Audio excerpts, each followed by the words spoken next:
A paz do Senhor, meu querido e minha querida, tudo bem com você? Aqui estou eu mais um dia, Pastor Herman Temel, para darmos continuidade ao nosso plano anual de leitura da Bíblia e iremos ler 2 capítulos no livro de Atos dos Apóstolos, capítulo 15 e 16.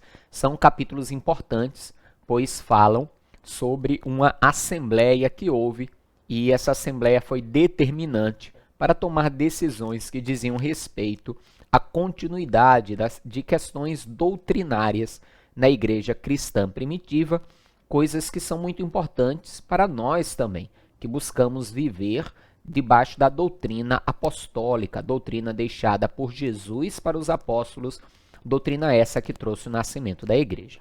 Mas antes de fazermos a leitura, se você ainda não se inscreveu aqui neste canal no YouTube, inscreva-se e me ajude a crescer aqui na plataforma do YouTube e a alcançar mais pessoas com a palavra de Deus.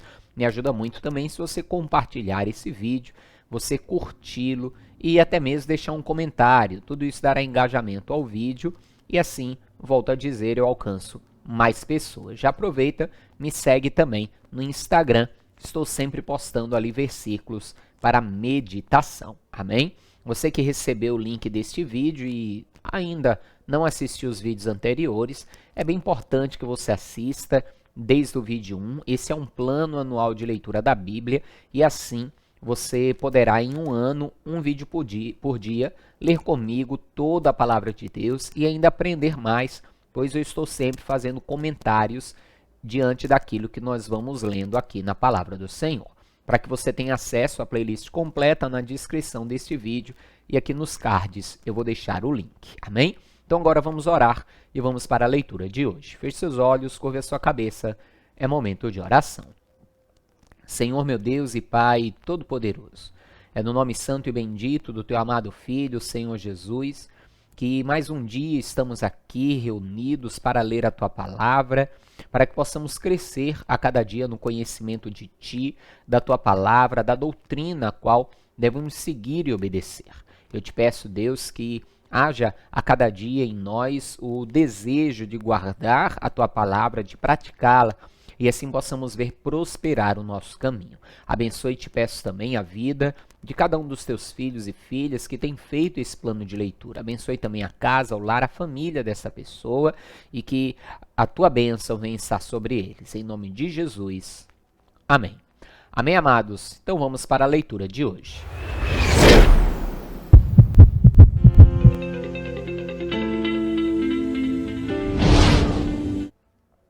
Então, alguns que tinham descido da Judéia ensinavam assim os irmãos: se não vos circuncidardes conforme o uso de Moisés, não podeis salvar-vos.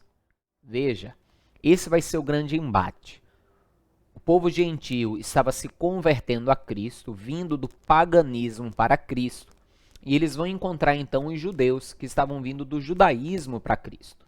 E agora, os judeus cristãos, ou judeus messiânicos, como também são chamados, queriam que os gentios guardassem a lei mosaica além da questão cristã, além da doutrina de Cristo, que eles se circuncidassem, guardassem o sábado, guardassem as festas obrigatórias, as liturgias do judaísmo. Então vai ser feita uma grande assembleia, como nós vamos ler, para decidir o que do judaísmo os gentios teriam que guardar e o que não.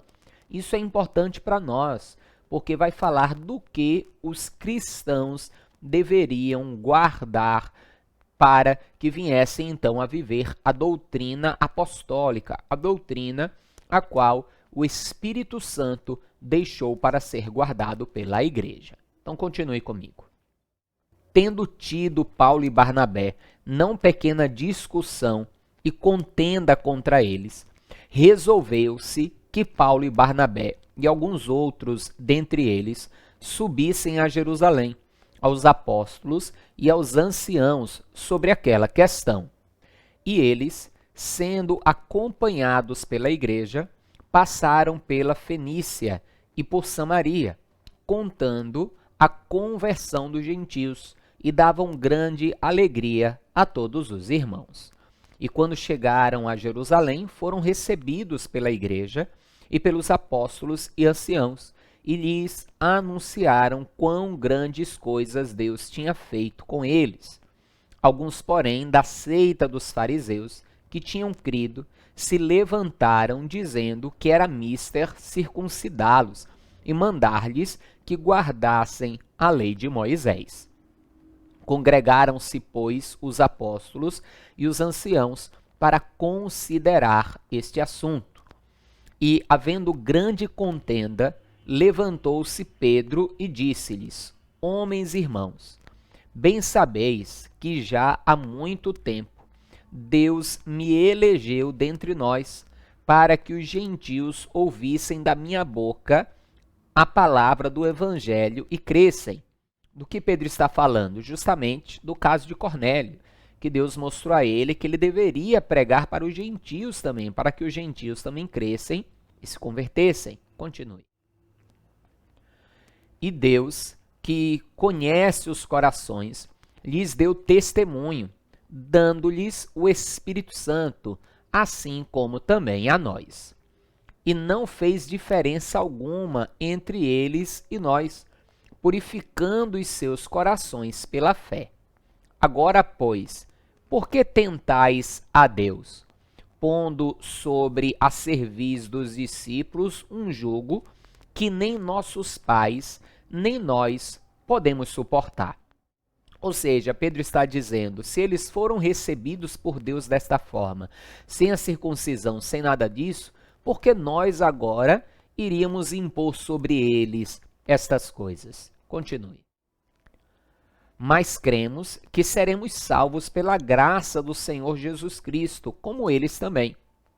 Então toda a multidão se calou e escutava a Barnabé e a Paulo, que contavam quão grandes sinais e prodígios Deus havia feito por meio deles entre os gentios. E, havendo-se eles calado, respondeu Tiago, dizendo: Homens e irmãos, ouvi-me. Simão relatou como, primeiramente, Deus visitou os gentios, para tomar deles um povo para o seu nome. Como assim? Ora, Abraão, quando foi visitado por Deus para criar um povo, qual seria o povo de Deus, Abraão era um gentio. Abraão era um homem que vinha, inclusive, de uma família idólatra. E, então, o povo judeu teve origem no povo gentil. É isso que ele está explicando. Continue. E com isso concordam as palavras dos profetas, como está escrito: Depois disto voltarei e reedificarei o tabernáculo de Davi, que está caído, levantá-lo-ei das suas ruínas e tornarei a edificá-lo, para que o restante dos homens busque ao Senhor, e todos os gentios sobre os quais o meu nome é invocado, diz o Senhor que faz todas estas coisas. Conhecidas são a Deus, desde o princípio do mundo, todas as suas obras. Por isso julgo que não se deve perturbar aqueles dentre os gentios que se converteram a Deus, mas escrever-lhes que se abstenham das contaminações dos ídolos, da fornicação, do que é sufocado e do sangue. Porque Moisés, desde os tempos antigos, tem em cada cidade quem o pregue, e cada sábado é lido nas sinagogas.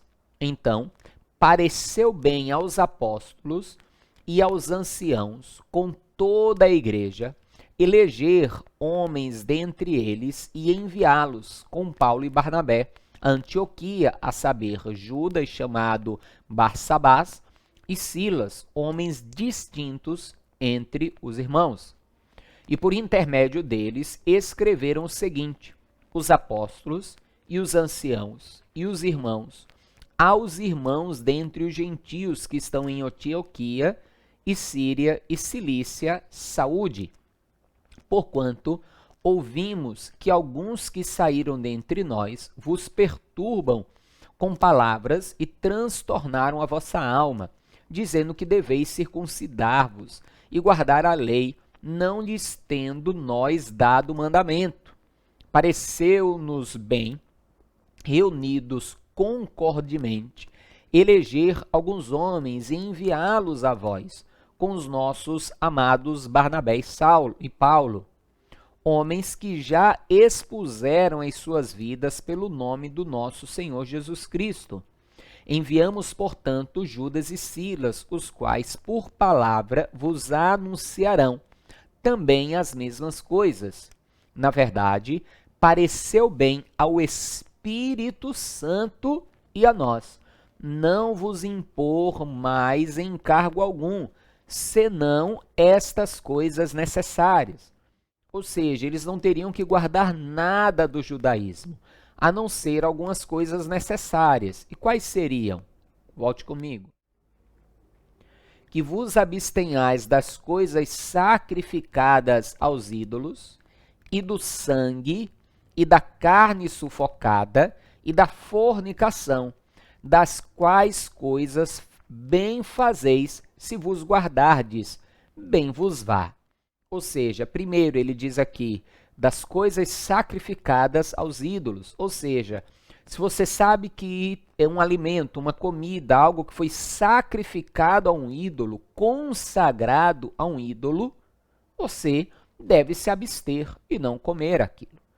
Segundo, eles dizem ali então, eles dizem aqui então, em seguida, do sangue. Ou seja, nós devemos nos abster também do sangue. Por exemplo, galinha molho pardo, em alguns lugares chama galinha cabidela, o sarapatel, coisas que são feitas no sangue, devemos nos abster, não devemos consumir. Da carne sufocada. A carne sufocada, só se você matar o animal em casa. Por exemplo, você pega lá a galinha e a pessoa torce o pescoço dela, a mata. Se não for tirado o sangue, se torna carne sufocada. O animal tem que ser morto, tem que ser cortado o pescoço e deixado sair todo o sangue do animal. Aí essa carne deixou de ser uma carne sufocada. Mas se você vai no açougue, no mercado comprar carne, não tem como você saber. Por isso que Paulo mais na frente diz, comprai o que vende no açougue. Então, se você não sabe ali no açougue se a carne é sufocada ou não, compre e coma. Pela tua consciência, você não sabe se é sufocada ou não, você pode comer tranquilamente. E depois ele fala ali da fornicação, que são justamente ali os pecados sexuais. Então, você vai ver que existem algumas coisas da lei que nós devemos guardar. Mas o sábado não está entre as coisas que nós devemos guardar, entre outras coisas da lei que não precisamos guardar. Ao longo da leitura do Novo Testamento, nós vamos ver mais sobre isso. Continue. Tendo eles então se despedido, partiram para Antioquia e, ajuntando a multidão, entregaram a carta. E quando a leram, alegraram-se pela exortação. Depois Judas e Silas, que também eram profetas, exortaram e confirmaram os irmãos com muitas palavras. E, detendo-se ali algum tempo, os irmãos os deixaram voltar em paz para os apóstolos.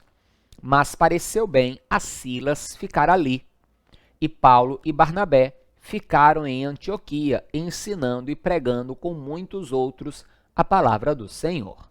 E alguns dias depois disse Paulo a Barnabé, tornemos a visitar nossos irmãos por todas as cidades em que já anunciamos a palavra do Senhor, para ver como estão. E Barnabé aconselhava que tomassem consigo a João, chamado Marcos. Mas a Paulo parecia razoável que não o tomassem consigo, aquele que desde a Panfilha se tinha apartado deles e não os acompanhou naquela obra. E tal contenda houve entre eles, que se apartaram um do outro. Barnabé, levando consigo a Marcos, navegou para Chipre, e Paulo, tendo escolhido a Silas, partiu encomendado pelos irmãos à graça de Deus. Olha aí, veja que houve um desentendimento entre Paulo e Barnabé por causa de João Marcos. João Marcos, que era primo de Barnabé e possivelmente o escritor do evangelho que leva o seu nome, o Evangelho de Marcos. Mas esse desentendimento não os impediu de continuar a fazer a obra.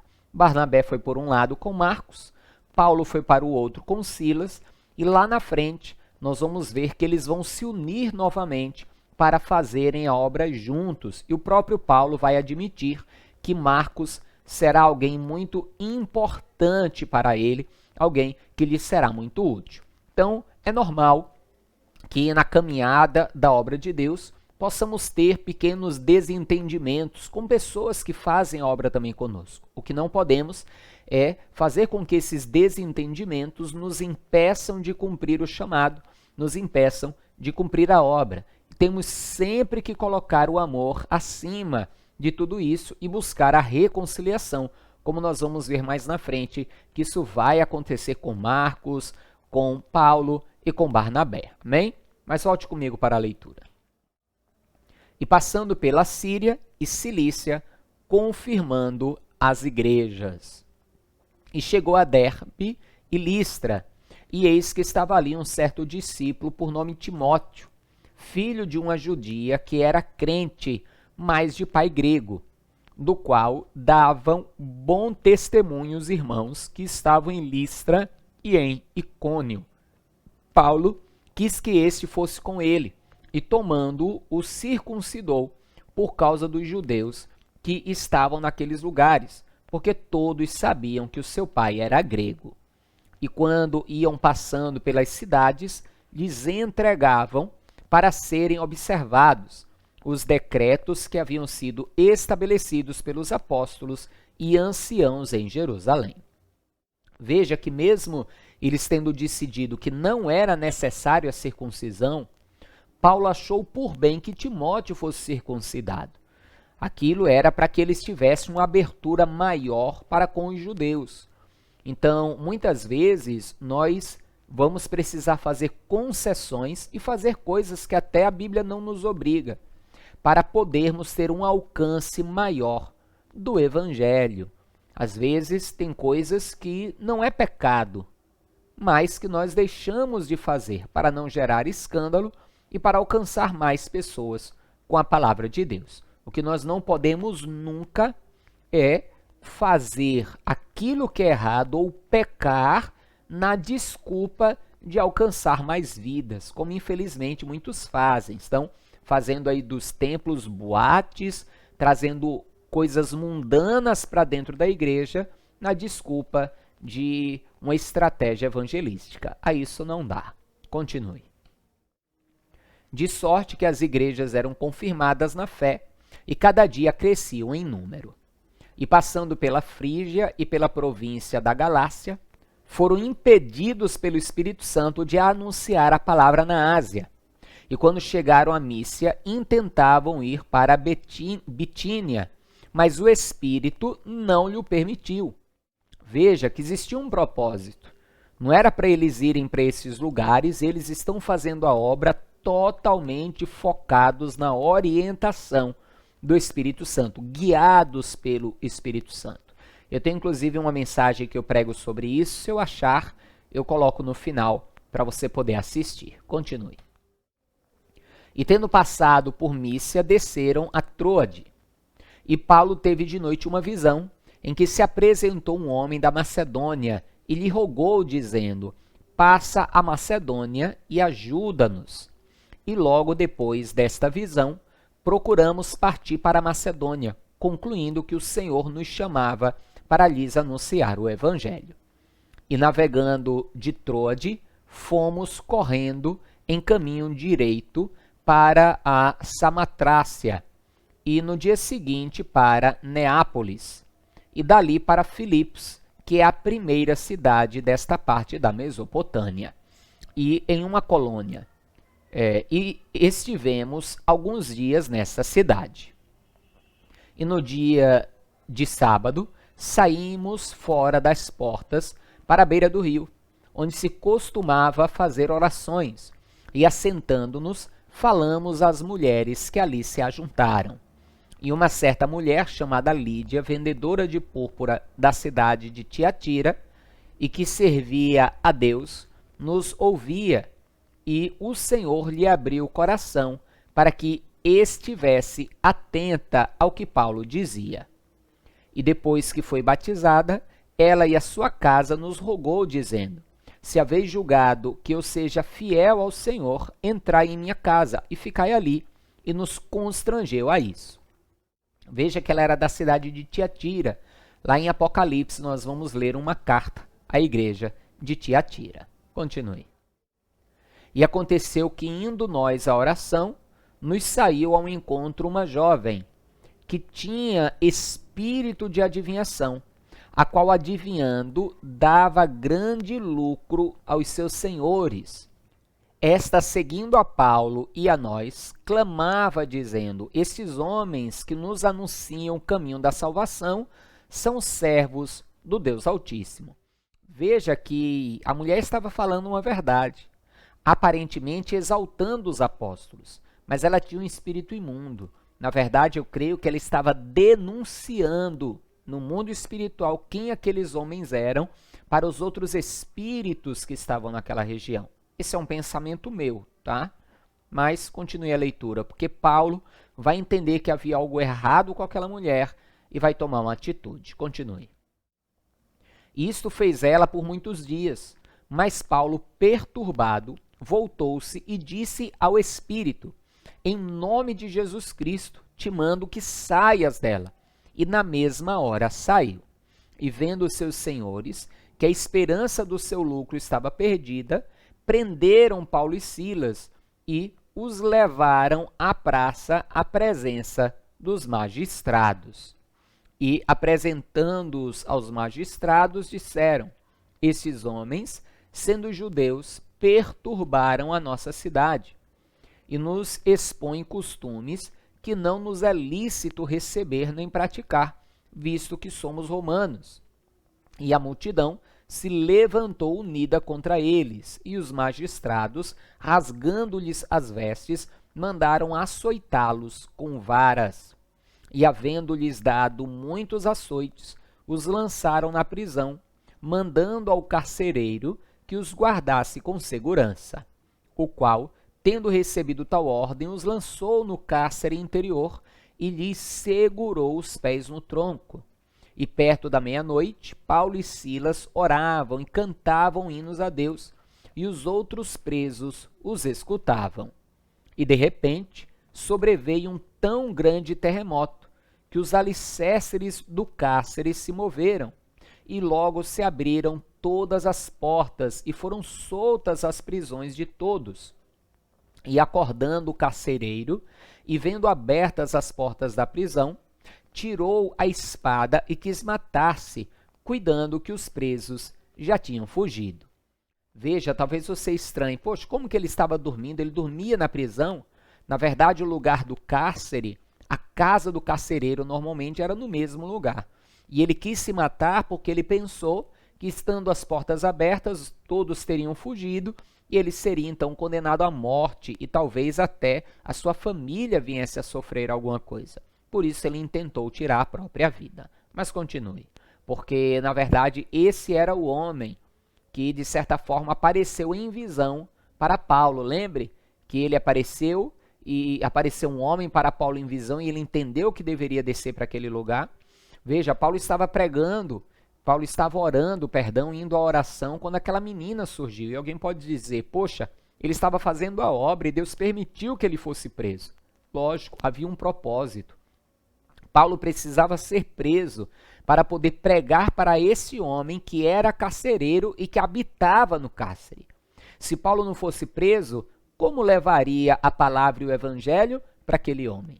Então, muitas vezes, até lutas que passamos, existe um propósito. Precisamos entender para que possamos, então, ver o agir de Deus em tudo aquilo que possamos passar ou enfrentar. Continue. Mas Paulo clamou com grande voz, dizendo: não te faças nenhum mal, que todos aqui estamos. E pedindo luz, saltou dentro, e todo trêmulo se prostrou ante Paulo e Silas. E tirando-os para fora, disse: Senhores, que é necessário que eu faça para ser salvo? E eles disseram: Crê no Senhor Jesus Cristo, e serás salvo tu e a tua casa. E lhe pregavam a palavra do Senhor, e a todos os que estavam em sua casa. E tomando-os ele consigo naquela mesma hora da noite, lavou-lhes os vergões, e logo foi batizado ele e todos os seus. Veja, aquele homem, toda a sua casa foi batizada. Mais na frente na história nós vamos ver essa família de novo. Paulo vai falar dela de novo, e você vai ver que não foi uma conversão de momento, que eles vão permanecer firmes no Senhor e vão ajudar na obra, inclusive. Você vai ver isso mais na frente em uma das cartas de Paulo. Mas continue. E levando-os à sua casa, lhes pôs a mesa e alegrou-se de que com toda a sua casa havia crido em Deus. E sendo já dia, os magistrados mandaram quadrilheiros, dizendo: Soltai aqueles homens. E o carcereiro anunciou a Paulo estas palavras, dizendo: Os magistrados mandaram que vos soltasse. Agora, pois, saí e ide em paz. Mas Paulo lhes replicou: Açoitaram-nos publicamente, e sem sermos condenados, sendo homens romanos, nos lançaram na prisão. E agora, encobertamente, nos lançam fora? Não será assim, mas venham eles mesmos e tirem-nos para fora. Veja, Paulo, ele era judeu, mas ele também tinha cidadania romana, e aqueles homens não sabiam isso. Então, aquilo que eles fizeram, eles não poderiam ter feito. E agora, Paulo então vai fazer uso da sua cidadania romana para dar uma lição naqueles homens. E você veja, eles foram presos num dia, já iam ser soltos no outro dia, justamente apenas para cumprir o propósito de Deus. Continue. E os quadrilheiros foram dizer aos magistrados essas palavras, e eles temeram ouvindo que eram romanos. E vindo, lhes dirigiram súplicas, e tirando-os para fora, lhes pediram que saísse da cidade. E saindo da prisão, entraram em casa de Lídia, e vendo os irmãos, os confortaram, e depois partiram. Amém, amados? Verdadeiramente é maravilhosa a história da igreja primitiva. Podemos aprender hoje coisas que precisamos guardar. Existe muito do Antigo Testamento que precisamos observar e guardar, e aprendemos que Deus muitas vezes até nos permite passar algumas lutas, algumas privações e provações para cumprir propósitos que estão no seu coração, né? Então permaneça sempre firme no Senhor, crendo que no final das contas Ele sempre vai ter o melhor para as nossas vidas, pois a sua vontade é boa, perfeita e agradável. Agora, lógico, Paulo e Silas estavam em obediência, sendo guiados pelo Espírito Santo. Por isso que é tão importante andarmos em obediência, guiados pelo Espírito de Deus. Amém? Vou ficando por aqui nesse vídeo. Não esqueça de compartilhar se você ainda não compartilhou e de curtir também. Me ajude aí a alcançar a cada dia mais pessoas e a crescer aqui no YouTube para levar a palavra de Deus ainda mais longe. Amém? Forte abraço, a paz do Senhor. Até amanhã e viva Ele. Viva Jesus!